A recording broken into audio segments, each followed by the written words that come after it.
বিশ্বনবী বলেন, ওই বাড়ি নিকৃষ্ট, ওই বাড়ি নিকৃষ্ট, বাইতুন ফিহি ইয়াতীমুন, যেই বাড়িতে এতিম আছে কিন্তু ইউসাউ ইলাইহি, এতিমের সাথে ভালো ব্যবহার করা হয় না, ভালো আচরণ করা হয় না। বড় দুঃখ লাগে মুসলমান, আজকে আমাদের বাড়ির আশেপাশে কত এতিম আছে, কত অসহায় মানুষ আছে, তাদের খোঁজখবর আমরা নেই না, ঠিক কিনা? বিশ্বনবী এতিমদেরকে খুব ভালোবাসতেন, খুব মুহাব্বত করতেন। কেমন মুহাব্বত করতেন? সুন্দর একটি উপদেশ আপনাদের সামনে তুলে ধরছি, শুনবেন। হযরত বশীর ইবনে উকবা রাদিয়াল্লাহু তাআলা আনহু বলেন, আমার এখনো পর্যন্ত 7 বছর পূর্ণ হয় নাই। 7 বছর পূর্ণ হওয়ার আগে আমার মা জননী দুনিয়া থেকে বিদায় হয়ে গিয়েছে। আমার মা জননী 7 বছর পূর্ণ হওয়ার আগে দুনিয়া থেকে বিদায় হয়ে গিয়েছে। আমার বাবা আমাকে নিয়ে মক্কা থেকে মদিনায় গেলেন। মদিনায় যাওয়ার পর ওই জায়গায় আমাদের আপনজন কেউ নাই, আমাদের আত্মীয় স্বজন কেউ নাই, আপনজন কেউ নাই। আপনি যখন এক জায়গায় নতুন যাবেন, আপনার আত্মীয় স্বজন কেউ থাকবে না, আপনার কাছে কেমন লাগবে? মনটা একটু হীন হীন লাগবে, দুর্বল লাগবে। হযরত বশীর ইবনে উকবা রাদিয়াল্লাহু তাআলা আনহু বলেন, আমি আমার বাবার সাথে মক্কা থেকে মদিনায় গেলাম, আমাদের আপনজন কেউ নাই। আমার বাবা এক যুদ্ধে মুসলিম যোদ্ধাদের সাথে যুদ্ধ করার জন্য গেল। যুদ্ধ শেষে সব সৈন্যদল বাড়ির দিকে ফিরছে। আমিও আমার বাবার অভ্যর্থনা জানানোর জন্য মদিনার বাইরে গেলাম।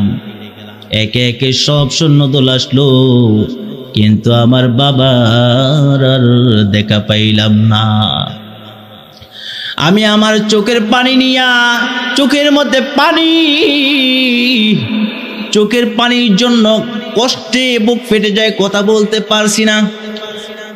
বশীর ইবনে উকবা বলেন, আমি বিশ্বনবীর দরবারে গেলাম, গিয়ে বিশ্বনবীকে প্রশ্ন করলাম, ইয়া রাসূলুল্লাহ, ইয়া হাবিবাল্লাহ, আমার বাবা মুসলিম যোদ্ধাদের সাথে অমুক যুদ্ধের মধ্যে যুদ্ধ করতে গিয়েছে, কিন্তু সব সৈন্যদল এক এক করে আসলো, আমার বাবা আসলো না।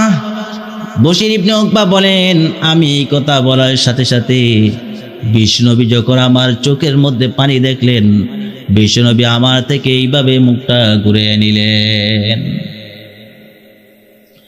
বশীর ইবনে উকবা বলেন, আমার চোখের পানি আরো বেড়ে গেল। আমি বিশ্বনবীর উরু জড়িয়ে ধরলাম, ধরে আরো হাউমাউ করে চিৎকার শুরু করলাম। যখন চিৎকার পারতেছি, বিশ্বনবীও কাঁদতেছে, আমারও চোখের পানি, বিশ্বনবীরও চোখের পানি। বিশ্বনবী আমাকে মাথায় ধরে দাঁড় করাইলেন, দাঁড় করে বলতেছেন, হে বশীর ইবনে উকবা, আজ থেকে মুহাম্মদ সাল্লাল্লাহু আলাইহি ওয়াসাল্লাম তোমার পিতা, আল্লাহু আকবার, এবং আয়েশা তোমার মা, মুহাম্মদের ঘরেই হবে তোমার আশ্রয়স্থল।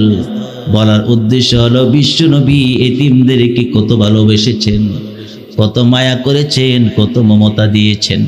বড় দুঃখ লাগে মুসলমান, আজকে আমরা এতিমদের সাথে দুর্ব্যবহার করি কিনা। এই যে শীত যাইতেছে, কত এতিম ছেলে ভালো একটা পোশাক পরিধান করতে পারে নাই, মা নাই, বাবা নাই, মা থাকলেও বাবা নাই। একটা মা কতটুকু পারে এখান থেকে সেখান থেকে খুঁজে খুঁজে নিয়ে সন্তানের মনের আশা পূরণ করতে কতক্ষণ পারে। এমন কত কোটিপতি আছে, বাড়ির আশেপাশে কোটিপতির অভাব নাই, কিন্তু একবারও বলে না আমার সন্তানটার জন্য 5,000 টাকা দামের একটা জ্যাকেট আনলাম, তার জন্য 500 টাকা দামের একটা কাপড় নিয়ে যাই, বলে না, বলে? তাহলে যে কথা বলতেছিলাম, বিশ্বনবী রাহমাতুল লিল আলামিন এতিমদেরকে কত ভালোবাসতেন, কত মুহাব্বত করতেন। আর একটা চমৎকার হাদিস শুনেন, বিশ্বনবী বলতেছেন, যারা এতিমদেরকে ভালোবাসে, মুহাব্বত করে, তাদেরকে উদ্দেশ্য করে বলতেছেন, আনা ওয়া কাফিলুল ইয়াতীমি ফিল জান্নাতি হাকাযা قال بإصبعيه السبابة والوسطى الله أكبر বিশ্বনবী বলতেছেন ও এতিমদের অভিভাবকেরা যারা এতিমদেরকে দেখাশোনা করো বরণ পোষণের দায়িত্ব নিয়েছ তোমাদের জন্য সুসংবাদ শুনে না